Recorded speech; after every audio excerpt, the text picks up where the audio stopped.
그럼 여러분을 기대해 보시겠습니다. 큰 박수로 맞춰주시기 바랍니다.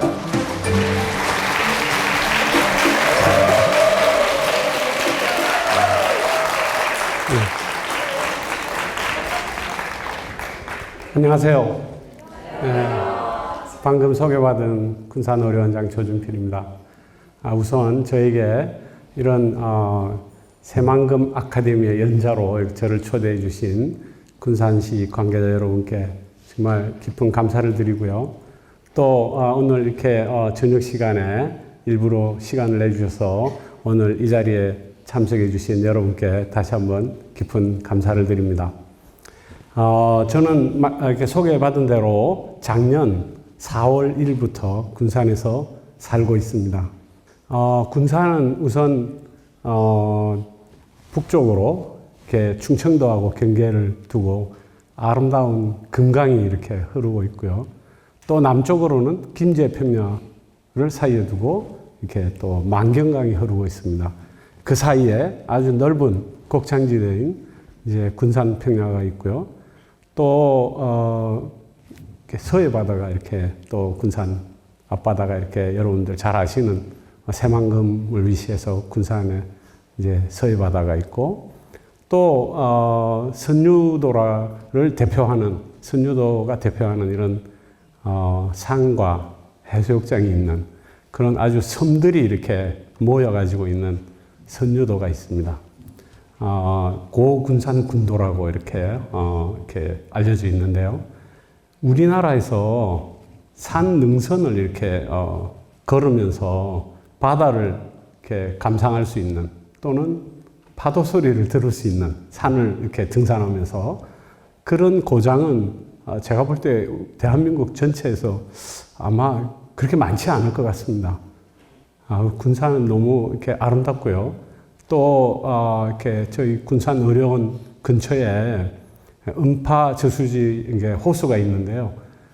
거기에 시민들이 이렇게 호수 주변을 이렇게 한 2시간씩 이렇게 돌 수 있는 아주 좋은 이런 산책 코스도 잘 만들어져 있습니다.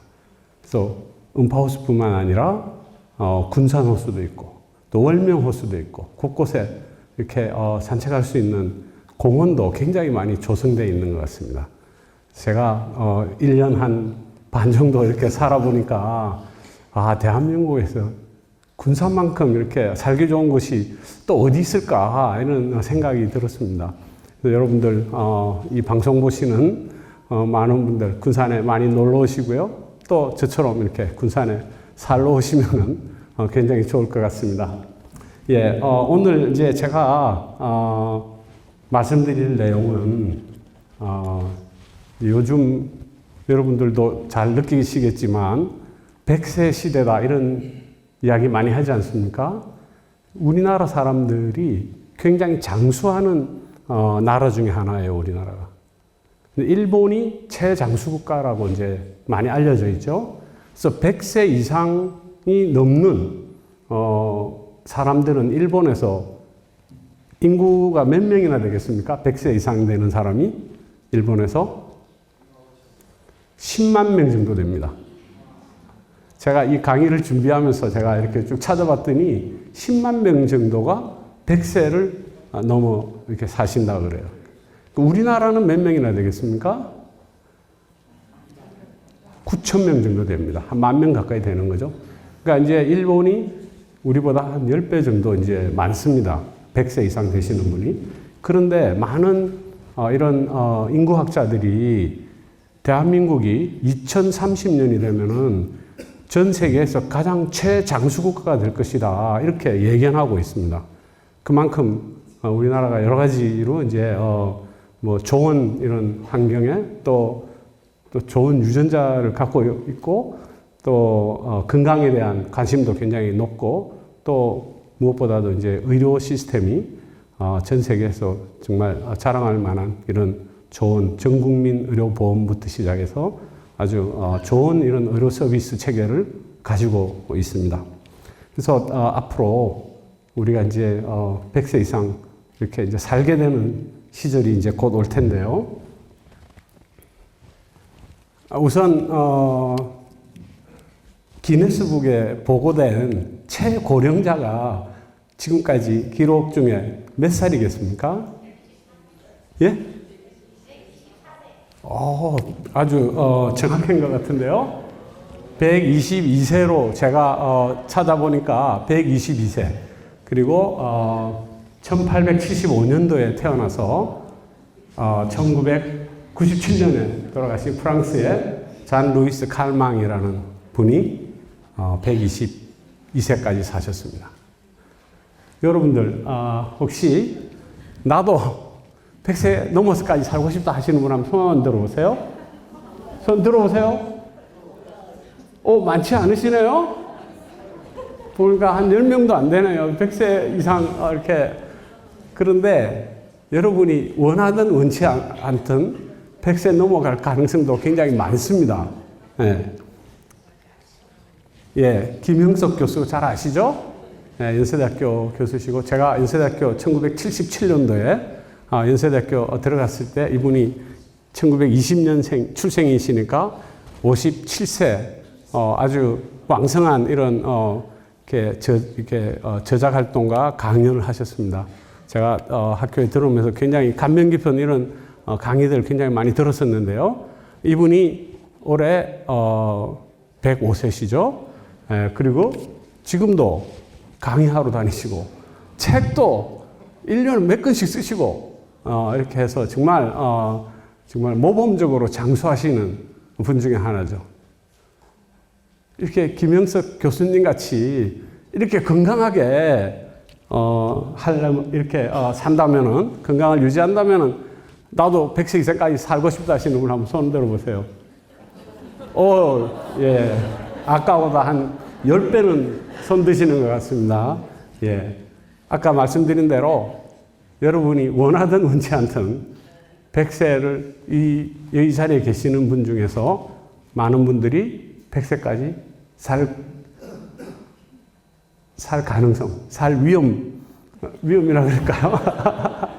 그래서 건강하게 우리가 어떻게 노후를 잘 준비할 것인가 하는 게 이제 제가 오늘 여러분들에게 드릴 말씀이 되겠습니다. 그래서 일단 건강하다는 게 뭔가, 뭘 의미하는가, 우리가 건강하다고 했을 때 여기에 대해서 제가 조금 말씀드리고요.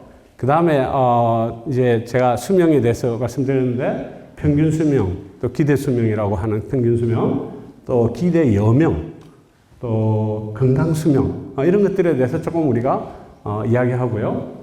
그 다음에 건강을 우리가 계속 유지하려면은 건강에 영향을 미치는, 우리 건강을 결정하는 이런 요인들이 뭐가 있는지, 이런 것들을 우리가 좀 알아야 되겠죠.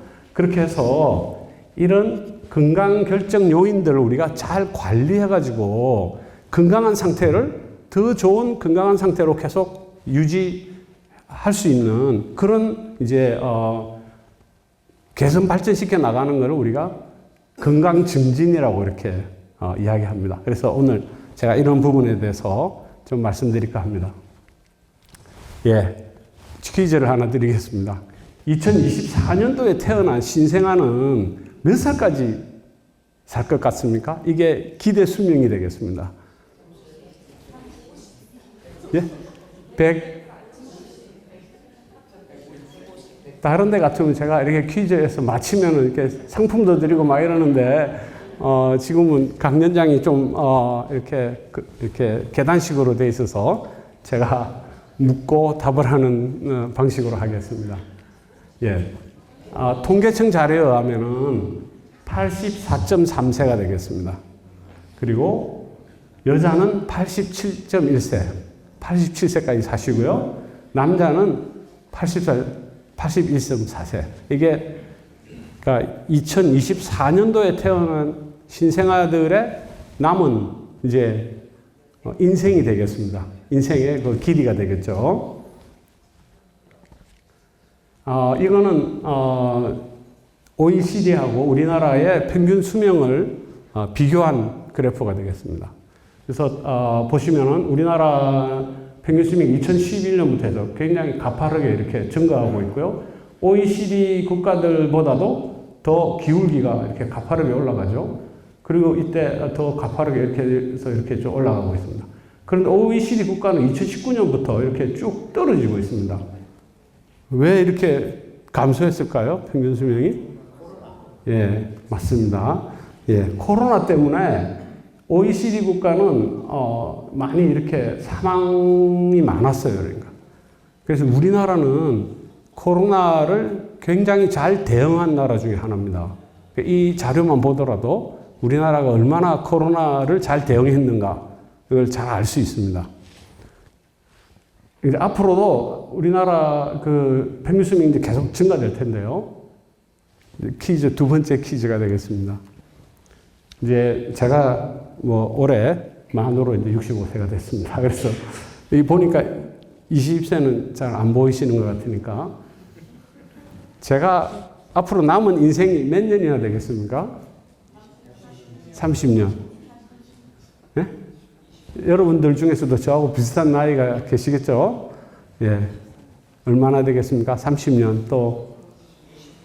야, 비슷하게 다들 잘 맞히시네요. 자, 저는 27년 남자니까 제가 한 18년 정도 남았네요. 그러니까 18년. 여성들은 22년, 23년 이렇게 남았습니다. 그러니까 65세의 평균은 이제 85.7세까지 사는 거죠. 그러니까 여러분들도 궁금하시면은 그 기대 여명을 이렇게 찾는 이런 걸 이렇게 검색하시면은 이렇게 찾을 수가 있습니다. 그래서 내가 앞으로 평균적으로 인생이 몇 년 남았는지 한번 보는 거는 그 남은 여생을 좀 의미 있게 사는 데 있어서 굉장히 저는 도움이 될 거라고 생각합니다. 그래서 한 번씩 죽음을 이렇게 성찰한다면은 하루하루 우리가 사는 이런 그렇게 헛되이 하지 않고 이렇게 좀 더 보람 있게 또 이제 좋은 이런 시간으로 이렇게 보낼 수 있지 않을까 이제 이런 생각이 들고 또 다른 사람들하고 쓸데없는 갈등이나 뭐 이런 잘 만드는 게 이렇게 좀 회피할 수도 있고요.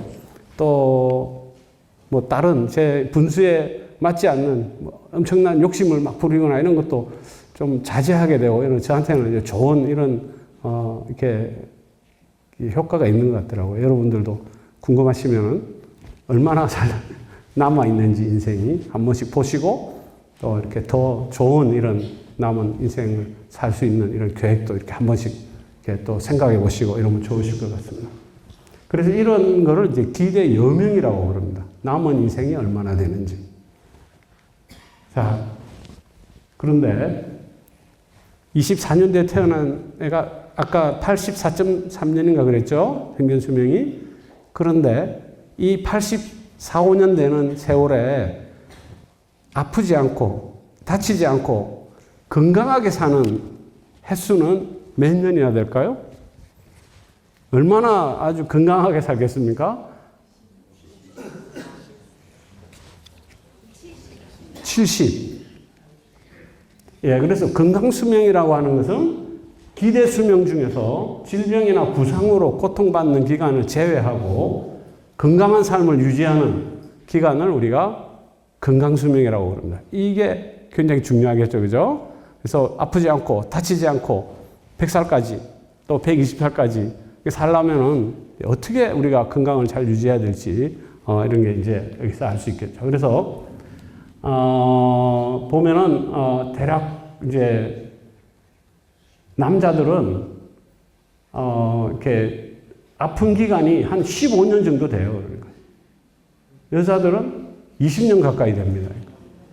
평균 여자는 86.5세까지 산다고 했을 때에 한 20년은 다치거나 아프거나 그렇게 해서 20년을 이제 질병 상태에 있는 거죠. 그러니까. 그죠? 남자들은 한 15년 정도 되겠습니다. 그래서 이 유병 기간을 가능하면 줄이고 건강 수명을 늘리는 게 굉장히 중요하겠죠. 그죠? 여러분들 인생의 목표가 뭐 이게 행복 이렇게 말하는 사람들 많잖아요. 그 행복에 영향을 미치는 게 건강이 90% 이상을 차지합니다. 한 90에서 95% 정도가 건강이 행복을 영향을 미치는 거죠. 그러니까. 건강을 잃으면 모든 걸 다 잃는다. 이런 말도 있지 않습니까? 건강이 굉장히 중요하다는, 그만큼 중요하다는 거죠. 그래서 건강한 상태는 이제 어떤 상태로 말하는가? 굉장히 한마디로 정의하기가 쉽지가 않습니다. 그죠? 그래서 1948년도에 세계보건기구에서 건강과 관련돼서 연구하시는 많은 학자들을 다 한자리에 모아서 도대체 건강하다는 상태는 어떤 상태를 우리가 건강하다고 이야기할까 이런 걸 토론을 막 해서 이렇게 정의했습니다. 단순히 질병이 없거나 허약하지 않은 상태를 말하는 것이 아니라 신체적, 정신적, 사회적으로 완전히 웰빙한 상태다. 이렇게 정의를 했습니다. 저도 이거 처음 읽었을 때 그래서 어떤 상태라는 건지 잘 금방 와닿지가 않더라고요. 네. 또 이렇게 영어로 된 걸 이렇게 번역을 또 잘 못해서 그런지 하여튼 금방 잘 안 와닿습니다. 그래서 제가 조금 이거를 이렇게 따로 좀 해석을 해봤습니다. 그래서 질병이 없고 허약하지 않으면서 건강에 영향을 미치는 환경이나 생활 습관 이런 것들이 잘 관리되어 있는 상태를 건강한 상태라고 이제 말하면 좀 이해하기 저는 좀 쉽더라고요. 그래서 제가 소개해드렸고요. 그래서 이런 건강에 영향을 미치는 이런 요인들이 뭐가 있을까? 그 요인들을 우리가 잘 관리해야 되겠죠. 그러면은 건강 상태를 잘 유지하고 건강한 수준을 더 좋은 상태로 만들어 나갈 수가 있을 겁니다. 그래서 건강에 영향을 미치는 요인들이 뭐가 있는지 또 여러 학자들이 이렇게 연구해서 아주 간단 명료하게 이렇게 정리를 했습니다. 그래서 유전적인 요인이 한 20% 정도를 차지하고 있습니다. 그래서 이제 쉽게 이야기해서 조상을 잘 만나야 되겠죠, 그죠? 그래서 좋은 유전자를 갖고 있는 사람들이 이제 건강 유전자를 가지고 있어야 됩니다. 우리나라 사람들은 아까 말씀드린 대로 장수국가 중에 하나입니다. 그래서 우리나라 사람은 전체적으로 굉장히 좋은 이런 유전자를 갖고 있다. 이렇게 볼 수가 있죠. 그 다음에 환경적인 요인도 있습니다. 이건 조금 이따 제가 또 설명드릴 거고요.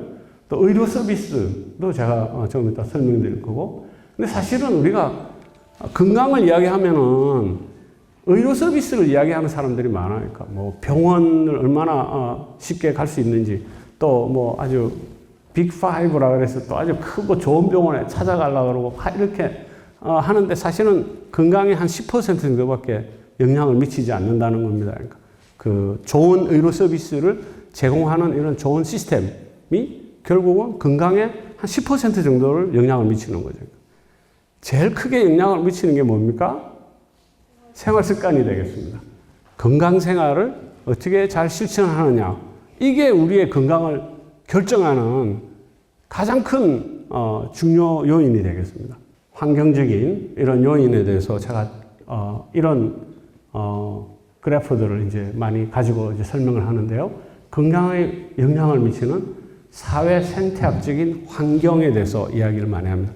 자기 혼자서 아무리 건강하고 싶어도 미세먼지 같은 게 많아가지고 이 소위 말해서 공기가 안 좋다. 그러면은 여러 가지 폐질환에 걸리지 않겠습니까? 아무리 건강 생활을 실천하고 싶어도 공기의 질이 안 좋으면은 건강에 영향을 미치게 됩니다.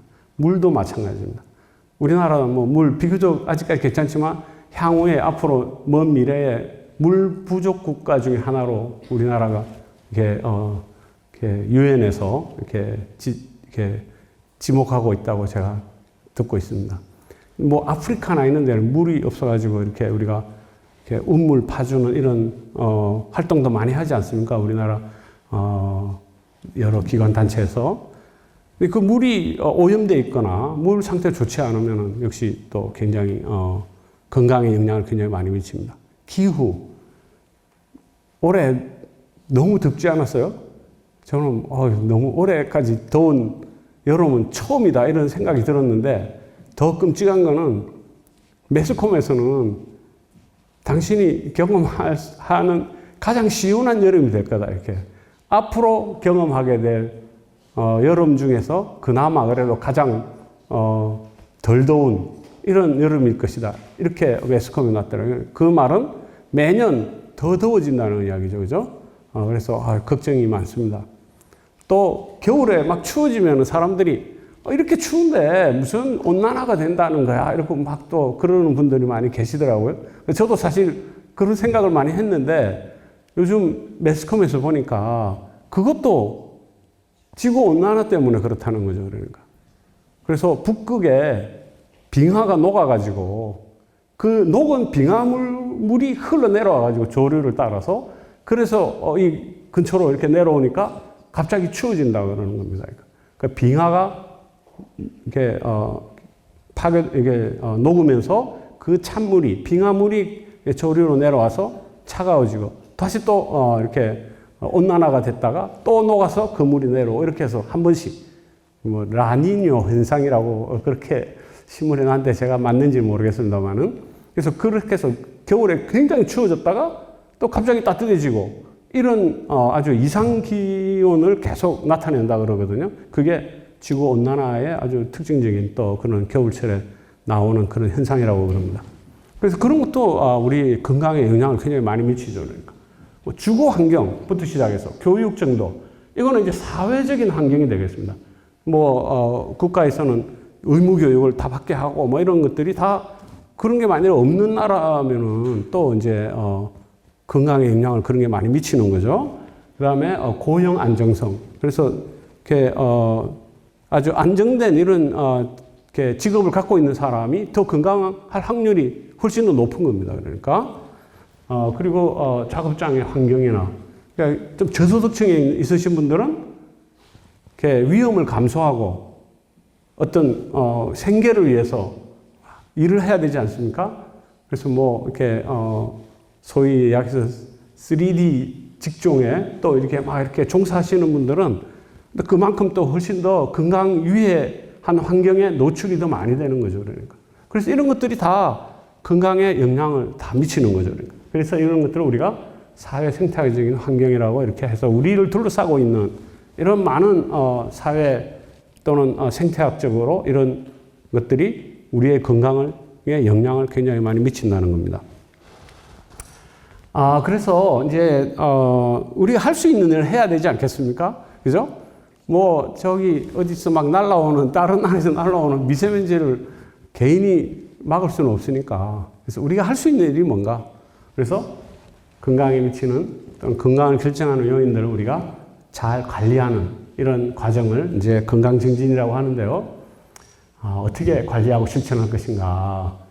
사실 굉장히 간단합니다. 여러분 다 아시는 내용이에요. 그러니까 실천이 굉장히 어렵죠.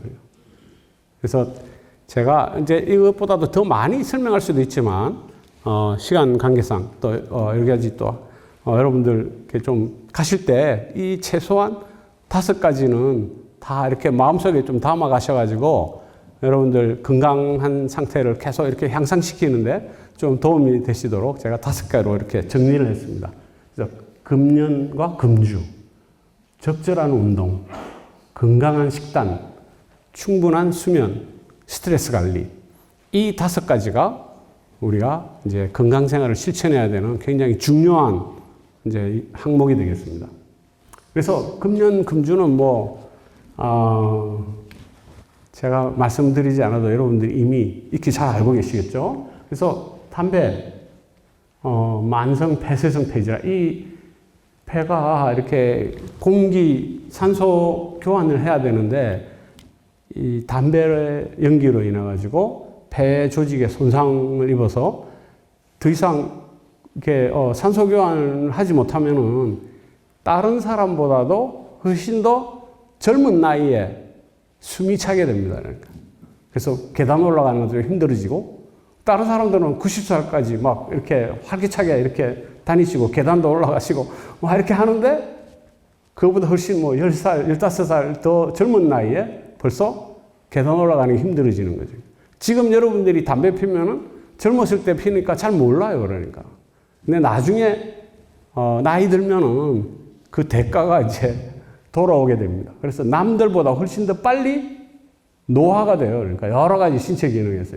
그래서 뭐 피부도 기능이 더 빨리 이렇게 주름 살도 생기겠죠. 그 다음에 폐도 이제 기능이 떨어지기 때문에 남들보다 훨씬 더 빨리 등산 옛날에 뭐 다람쥐처럼 막 산에 막 다녔다 그러지만 벌써 다른 사람들은 산에 다녀도 나중에 자기는 이른 나이에 산에 가는 게 힘들어지는 시절이 오게 될 수도 있습니다.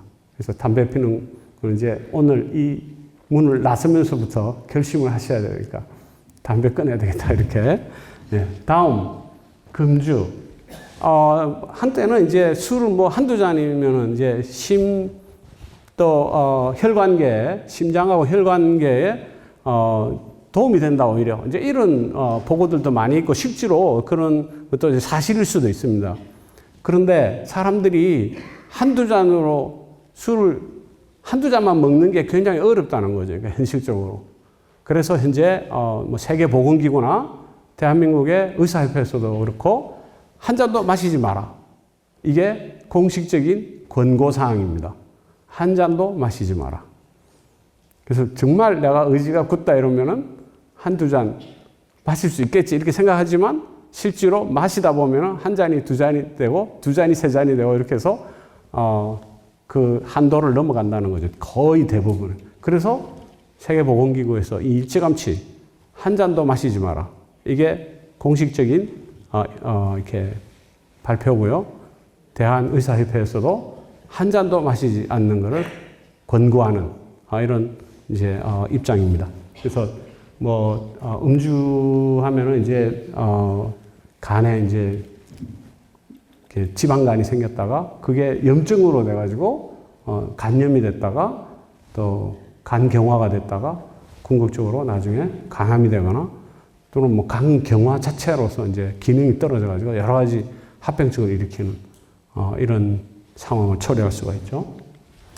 두 번째, 이 건강생활 실천의 두 번째는 적정한 운동이 되겠습니다. 그래서 또 운동을 어느 정도 해야 될까? 그것도 저도 이제 이번에 강의를 하면서 찾아봤습니다. 세계보건기구에서는 어떻게 권고하는가? 운동을 어떻게 하라고 하는가? 찾아보니까 아주 잘 나와 있습니다. 그래서 최소 30분 이상 하루에 일주일에 5일 이상 총 150분 이상 이게 아주 최소한의 권고사항이에요. 그러니까 이 이상 해라는 거죠. 그러니까 일주일 하루에 30분 이상 해도 됩니다. 그러니까 그죠? 그 다음에 일주일에 5일, 7일 동안 해도 되고 150분 이상인데 한 300분까지 해라는 겁니다.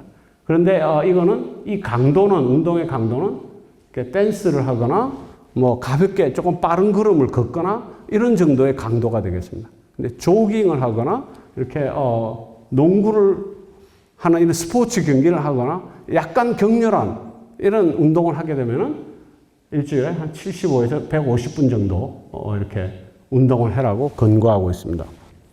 그런데 이런 많은 어르신들한테 이제 걷는 거를 많이 권하잖아요, 그죠?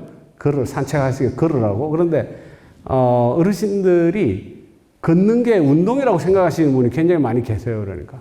근데 산책하면 살살 걸으면은 운동이 안 됩니다, 그러니까. 살살 걷는 거는 운동이 안 되거든요. 그래서 일주일에 2번 이상 근육 강화 운동을 해라는 겁니다. 그래서 근육을 키워야 돼, 근육을. 그러니까.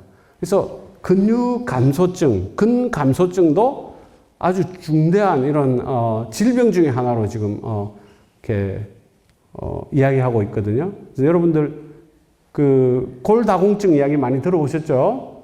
네, 골다공증은 이제 뼈가 이렇게 성분이 자꾸 빠져나가가지고 뼈가 이렇게 약해지는 게 골다공증이 되겠습니다. 근육도 마찬가지예요. 근육 강화 운동을 하지 않으면은 일정 나이 이상부터 한 40세 이상부터 근육이 조금씩 빠지기 시작해요. 그러니까. 그런데 근육 운동을 하지 않고 계속 산책하고 그러면은 체중은 잘 이렇게 유지되고 있을지 모르지만 근육이 계속 빠지기 때문에 그게 나중에 여러 가지 신체에 이렇게 좋지 않은 이런 영향을 미치고 그 자체로서 질병으로 간주하고 있습니다. 그래서 근육 운동을 여러분들이 최소한 일주일에 2번 이상 근육 강화 운동을 하셔야 돼요. 그러니까.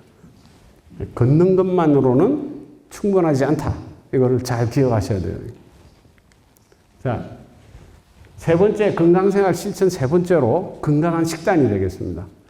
이걸 제가 이번에 강의 준비하면서 김윤석 교수님의 아침 식단이 굉장히 많이 알려져 있더라고요. 인터넷에서. 제가 찾아보니까 한 40년 동안 정확한 시간에 아침에 6시 반인가 7시에 항상 일정한 시간에 일정한 식단, 다른 변화를 주지 않고 이것만 계속 드신대요. 그러니까 40년 동안. 왜 이것만 계속 드시냐 그랬더니 아침을 준비하는 사람이 뭘 준비할까 이런 거를 걱정하지 않고 그냥 의뢰이 항상 똑같은 걸 준비하도록. 그 다음에 드시는 김영석 교수님 당신도 오늘은 뭘 맛있는 걸 먹을까 이런 욕심을 안 부리고 그냥 맨날 똑같은 것만 드시는. 이렇게 해서 한 40년 동안 아침 식사를 하신다 그럽니다. 그게 야채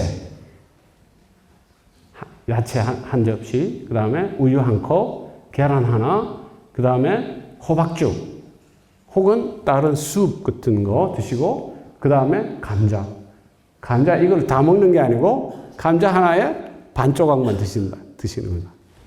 반 조각, 감자, 그 다음에 과일. 이게 김영석 교수님의 40년 동안의 아침 식단이에요. 그러니까 변하지 않는 아침 식단입니다. 대단하지 않습니까? 이걸 똑같이 매일 정확한 시간에 똑같은 식단으로 식사를 하시면 됩니다. 여러분 아침 식사 하십니까? 예, 아침 식사를 권하시죠, 그죠? 아침 꼭 드시고, 김영석 교수님도 아침 꼭 드시고, 그런데 아침에 밥이나 국 이런 거 절대 안 드시고 이걸로 드신다 그럽니다.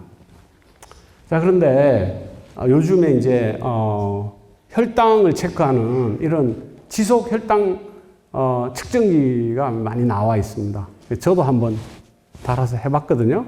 그래서 음식을 먹으면은 혈당이 얼마나 올라가는지 그게 궁금해가지고 저도 이제 24시간 혈당 측정을 그게 보통 기계마다 다르지만 2주 동안 이렇게 매일 이제 2주 동안 이렇게 측정되는데 매 5분마다 계속 혈당을 체크해요. 그러니까. 그래서 그래프로 이렇게 나타내 보여줍니다.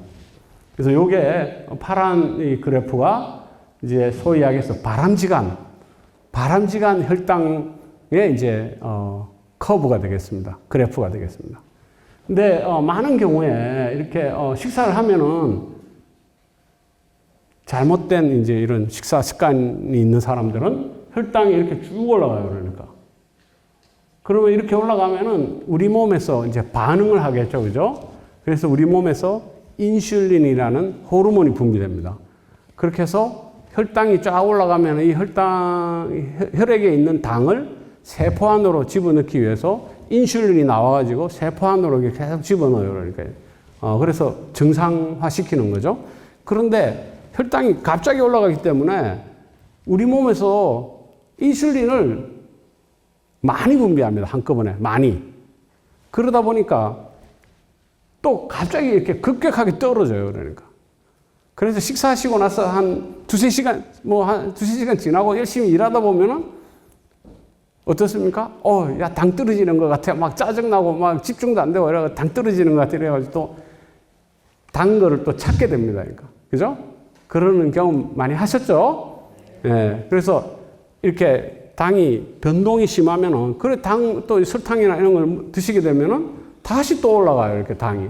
그럼 인슐린이 다시 분비돼가지고 다시 또 이렇게 당이 떨어지고 이렇게 해서 당이 이렇게 왔다 갔다 올라갔다 내려갔다 하는 거를 이제 뭐 혈당 스파이크라는 말 들어보셨습니까? 혈당 스파이크라는 말보다는 혈당 변동성이 심하다 이렇게 표현하는 게 이제 더 좋은 표현이라고 그럽니다. 그래서 혈당 변동성이 심하면은 결국은 인슐린이 계속 많이 분비됐다가 또 저혈당 상태로 떨어졌다가 다시 또 올라가 이렇게 하면서 인슐린의 이렇게 분비 능력에 이제 문제가 생길 수가 있고, 그 다음에 나중에는 인슐린이 분비돼 가지고 혈당을 세포 안으로 집어넣으려고 그러는데 세포가 거부합니다. 그러니까. 그래서 인슐린 저항성이 생기게 돼요. 그러니까. 세포 안으로 넣지를 못합니다. 이제 자꾸 이렇게 변동성이 너무 심하면은 인슐린이 혈액 속에 있는 당을 세포 안으로 넣지를 못하니까 결국은 당이 계속 높아져 있는 상태가 되는 거죠. 그게 뭡니까? 당뇨병입니다. 그러니까 당뇨병이 이제 그렇게 해서 이제 초래되는 거예요. 그러니까 그래서 이 혈당 변동성을 가능하면은 이렇게 생기지 않도록 조절을 잘 하셔가지고 이렇게 변동성 없이 크게 없이 이렇게 거의 정상적인 범위에서 왔다 갔다 이렇게 식사하시고 나면 조금 올라가지만 내려가는 것도 천천히 내려가도록 이렇게 그렇게 해야 되는데 이렇게 올라갔다 이렇게 내려가는 거는 굉장히 안 좋은 이런 이렇게 변동이 심한 게 되겠습니다. 그래서 혈액에 포도당이 이게 당이 많으면은 혈관염을 일으키게 돼요. 그러니까 혈관염을. 그러면 우리 몸에서 혈관이 안 지나가는 데가 없지 않습니까? 다 온갖 뭐 손가락 뭐 조금 이렇게 다쳐도 피가 나지 않습니까? 그죠? 혈관이 우리 몸에 온갖 조직에 다 혈관이 다 있는데 그 혈관이 가는 곳에 특히 모세 혈관 가는 곳에 다 염증을 일으켜가지고 이렇게 여러 가지 질병을 야기시켜요. 당뇨 합병증이 오는 겁니다. 콩팥도 나빠지고 시력도 나빠지고 잘못하면 실명까지 가게 되고 여러 가지 신경 증상도 나타나고 혈관도 막히고 그렇게 해서 이렇게 발이나 이런데 여러 가지 괴사를 일으키고 이런 온갖 이제 이런 혈관염에 의한 질병들을 초래하게 되고 그렇게 해서 이렇게 염증이 생기게 되면 혈액 속에 있는 당분이 세균이 자라는데 또 굉장히 양분을 제공하는 거나 마찬가지예요. 그렇게 해서 혈액에 있는 당분 때문에 세균이 빨리 자라. 그러니까 자기 몸에 세균이 들어오면은. 그렇게 해서 다른 사람보다도 훨씬 더 이런 질병에 앓게 되거나 질병을 앓더라도 더 중한 상태로 가거나 이런 일들이 많이 생기게 됩니다. 그래서 당뇨는 굉장히 잘 관리하셔야 돼요. 그래서 혈당을 일정하게 이렇게 변동성이 심하지 않도록 잘 관리해야 됩니다. 그래서 식사하는 순서를 이렇게 좀 잘 이렇게 지키시는 게 좋아요. 근데 우리나라는 이제 밥하고 국하고 먼저 이렇게 드시잖아요. 그게 당뇨에는 이렇게 썩 좋은 식사 순서는 아니라고 그렇게 이야기하고 있습니다. 그래서 먼저 채소를 많이 드셔야 돼요. 식이섬유. 채소를 많이 드시고 그 다음에 단백질이나 지방을 드시고 제일 마지막에 이게 탄수화물을 드셔야 이게 서서히 흡수되는 거예요. 그래서 아까 여러분들 보셨듯이 이렇게 서서히 이렇게 올라가면서 또 서서히 떨어지고 이렇게 서서히 올라갔다가 서서히 떨어지고 이런 변동성이 약하게 되는데 처음부터 이제 탄수화물 드시게 되면은 혈당이, 탄수화물이 이제 결국 이게 당이거든요. 그래서 이게 쭉 먼저 올라갑니다. 이렇게. 그러면 여기서 인슐린이 쫙 분비되면은 쭉 떨어지고, 이렇게 해서, 또 이렇게 저혈당으로 빠지고 이런 일들이 계속 반복되는 거죠. 그래서 이런 건강한 식사 순서를 잘 지켜야 됩니다. 그 다음에 건강생활 실천 네 번째, 충분한 수면이 되겠습니다. 저도 최근 한 5, 6년 전부터 잠이 굉장히 이렇게 만족스럽지가 못해요. 그러니까. 그래서 자주 깨기도 하고 또 깊이 잘 안 들기도 하고 그래서 사실 좀 약간 힘들기도 합니다. 그러니까 밤에 이렇게 자꾸 깨면은 어쨌든 이 수면을 잘 자는 이런 몇 가지 이제 팁이 있습니다. 그게 또 세계 수면 학회라는 게 있어요. 그러니까 이것도 굉장히 중요한 건강에 영향을 미치는 요인이기 때문에 세계 수면 학회에서 어떻게 하면은 좋은 양질의 수면 상태를 유지할 것인가. 그 10가지 행동 규칙을 제시했습니다. 그게 첫 번째, 규칙적인 취침 시간. 정확한 시간에 이제 취침을 해라는 거죠. 근데 많은 사람들이 취침 시간보다는 깨는 시간을 일정하게 맞추라고 하시는 분들이 더 많이 계세요. 그러니까 깨는 시간을 정확하게 이렇게 조금 늦게 자더라도 정확한 시간에 깨서 아침에 활동을 이렇게 하다 보면 이제 정확한 이런 수면 사이클을 이렇게 얻을 수 있다는 거죠. 그 다음에 많이 피곤하면 짧은 낮잠, 길게 자면 이제 밤에 잠을 못 자니까 짧은 낮잠, 이렇게 어떤 분들은 한 20분 정도 이내에 자라 이러는데 사실 쉽지가 않죠, 그죠? 20분만 자다가 깬다는 게. 그 다음에 자기 전에 음주나 흡연을 피해라.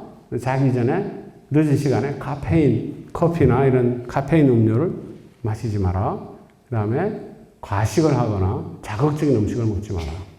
또 평상시에 규칙적 운동을 하고 잠자리를 편안하고 안락하게 이렇게 환경을 만들고 또 너무 덥거나 너무 추운 환경이면은 잠을 빨리 들기가 어렵죠. 그러니까 그래서 적절한 이런 온도, 환기를 해야 되고 소음, 뭐 시끄러움 당연히 잠을 빨리 못 이루겠죠. 조명도 어둡게 하고 또 잠을 반드시 이렇게 텔레비 보면서 이렇게 리모컨 들고 있다가 소파에서 그냥 잠들지 마시고 반드시 침대에 가서 주무시라는 거죠. 그렇게 해서 이 10가지를 세계 수면학회가 제가 말씀드리는 게 아니고 세계 수면학회에서 전 세계에 있는 시민들한테 권고하는 사항이 되겠습니다.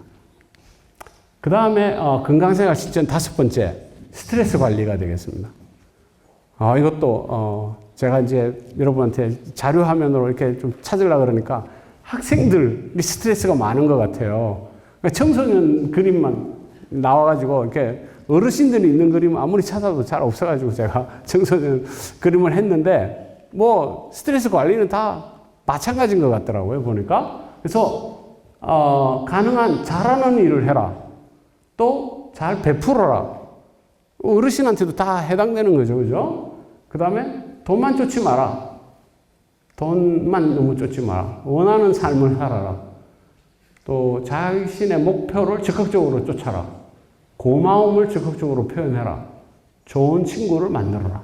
그래서 행복한 사람들은 이렇게 스트레스 관리를 한다. 먼저 이런 겁니다. 여러분들 찾으면은 또 뭐 10가지 이렇게 제시한 데도 있고 많아요. 이렇게 여러 자료들이 많습니다. 어쨌든 우리가 살면서 쓸데없는 이런 스트레스, 남들하고의 갈등, 이런 것들을 만들지 말라는 거죠. 그러니까 그렇게 또 그런 스트레스나 갈등을 회피하는 이런 것도 이렇게 연마해야 됩니다. 자기가 좀 기술을 연마해야 돼요. 그래서 자꾸 하다 보면 스트레스를 회피하는 이런 이렇게 그 능력이 좀 길러져요. 그러니까 자꾸 이렇게 하다 보면 그래서 그거를 젊으신 분들이 좀 계신데 젊었을 때부터 이렇게 스트레스 관리하는 이런 능력을 조금씩 이렇게 연마해야 돼요. 그러니까 자기가 그렇게 해서 나 어떨 때 스트레스 받으니까 이럴 때 좀 회피해가지고 이렇게 해야 되겠다. 또는 어떨 때 뭐 친구들도 만나고 시간도 이렇게 잘 쓰고 이렇게 하면서 스트레스 관리를 잘 하셔야 건강한 삶을 살 수 있다는 거죠. 그래서 이렇게 5가지 여러분들 이미 다 아시는 내용이죠. 근데 실천이 굉장히 어렵습니다. 그래서 이 5가지 건강 생활을 실천하는 이것이 굉장히 중요하고 여러분들이 이 5가지 건강 생활을 잘 실천해서 건강 100세까지 이렇게 잘 사실 수 있도록 그래서 제가 말씀드린 게 이제 이 부분에 해당되겠죠. 건강 생활 실천. 그다음 이제 의료 서비스에 대해서도 그냥 넘어갈 수가 없잖아요, 그죠? 그래서 여기 제가 이제 병원에 있으니까 군산 의료원, 군산은 시민들은 굉장히 복받은 거라고 볼 수 있습니다. 좋은 자연 환경이 있고 이렇게 해서 좋은 자연 환경이 있지만 또 의료기관도 좋은 의료기관이 있는 거예요. 저희 군산 의료원이 있죠. 또 동군산병원도 좋은 동군산병원도 있죠. 그래서 군산 시민들은 정말 다른 비슷한 규모의 이런 도시에 비해서 의료 서비스가 굉장히 잘 갖춰져 있는 그런 도시 중에 하나입니다. 그리고 1시간 이내로 또 상급종합병원, 전북대병원, 또 원광대병원이 있습니다. 그래서 여러분들이 주변에 이런 좋은 의료시설이 있다는 것은 여러분들의 건강 생활을 유지하는데 굉장히 좋은 이런 요소가 되겠죠. 제가 군산시 지금 현재 계시는 시장님이 군산의 시정의 어떤 슬로건이 뭔가 이렇게 한번 찾아봤습니다. 그랬더니 시민과 함께하는 자립도시라고 이렇게 돼 있더라고요. 그래서 시민과 함께하는 자립도시 군산에서 군산의료원과 함께 여러분 100세 넘어서까지 건강하게, 그래서 대한민국에서 가장 건강한 또는 100세 이상 되는 분들이 가장 많은 이런 이렇게 군산시, 저는 충분히 그렇게 될 수 있는 이런 자연 환경과 의료 서비스 체계나 이런 것들이 다 되어 있습니다. 그래서 여러분들이 건강 생활을 실천하기만 하시면은 이 군산에 사는 사람들이 100세를 맞이하지 못한다. 그러면 안 되겠죠, 그죠? 그래서 여러분들 다 같이 정말 건강하고 행복한 이런 군산을 우리 같이 만들어 나가기 위해서 같이 이렇게 노력하고 여러분들 행복한 이런 군산 삶이 되기를 기대하겠습니다.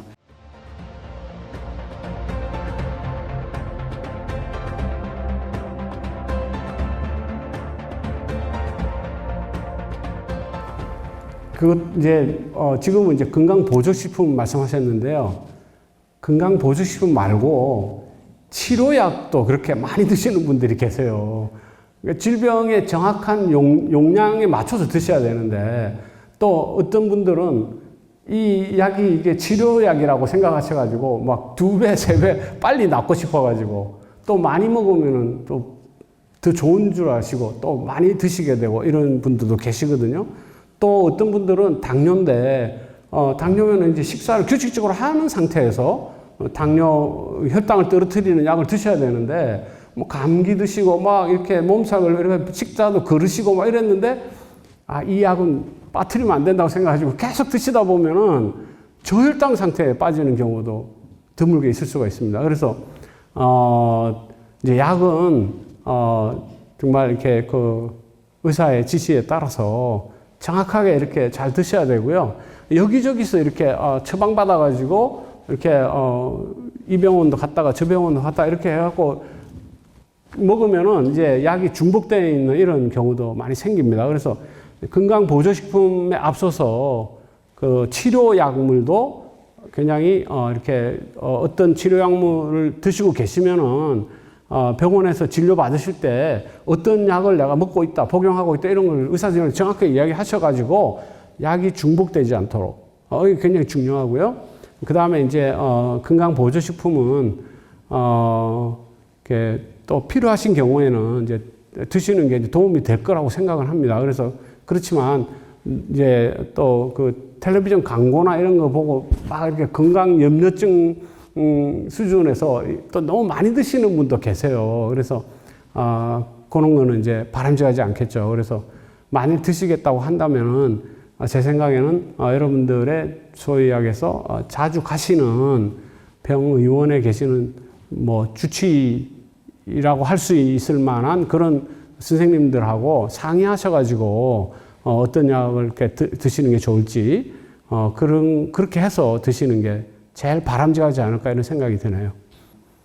예, 다들 너무 오랜 시간 동안 이렇게 계셨는데 되게 또 질문 없으시면 이걸로 끝낼까요? 예, 감사합니다.